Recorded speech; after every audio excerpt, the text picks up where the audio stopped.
talaga sa bayan kung ano, base sa assessment, sa report ng executive branch, ang kalagayan ng bayan. So, very comprehensive ito. Kailangang mapagkasya ng Pangulo sa hindi naman dapat mahabang mahaba, pero kailangan yung political, economic at social issues na kinakaharap ng Pilipinas, nasaan na tayo.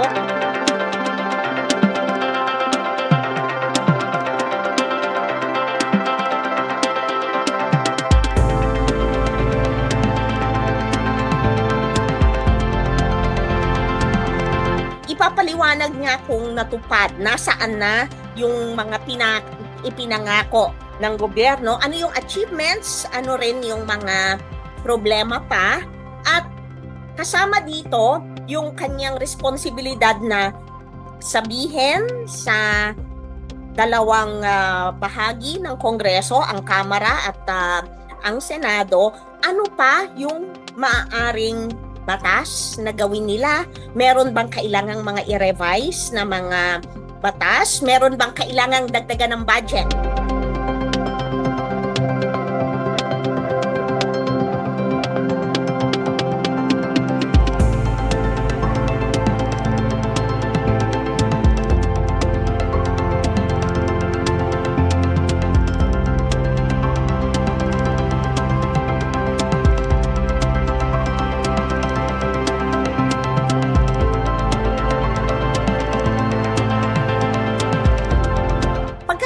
Din para i-assess ng mga tao kung nag-agree sila doon sa report ng Pangulo. Kasi ano naman yon, parang it goes two ways, di ba? So, nasa interes ng mga taong bayan na makinig, titingnan nila ano na ba ang nagawa at sinasabi ng Pangulo na nagawa na ng gobyerno, lalo na executive branch, naramdaman ko ba ito?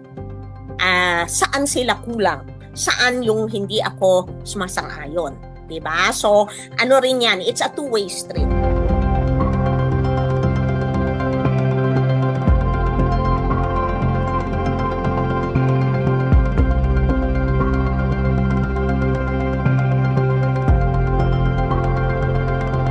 Napaka-komprehensibo ng laman ng SONA, pero dapat ay makinig ang mga tao at makita natin kung naisasama ng Pangulo yung mga issue na importante sa mga tao. Kung ikaw ay ordinaryong mamamayan at may oras ka, of course, hindi lahat ng mga tao ay may oras na tumingin sa ibang mga reports, pero kung may oras, pwede nilang pagkumparahin yung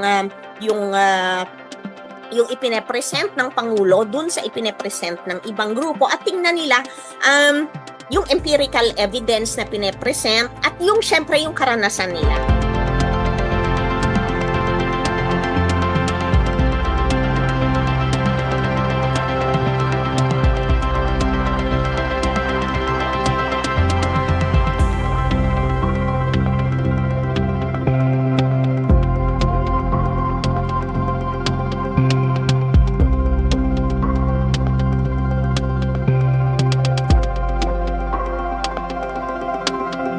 On the part of the executive branch, dapat lahat ng sinabi nila na kulang pa dun sa nangyari nung nakaraang taon o nung mga past few years, talaga nga bang ipupush nila. So, yun ang papel natin ay ipaalala sa kanila, nangako kayo dito, sabi nyo may pagkukulang pa dito.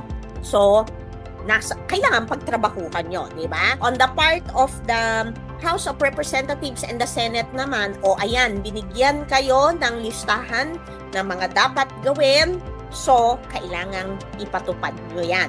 So, kumbaga, hindi lang tayo dapat makinig, o kaya among ourselves ay sumang-ayon o hindi sumang-ayon dun sa laman ng SONA, kundi subaybayan natin, i-monitor natin kung nagpe-perform yung dalawang branches ng government.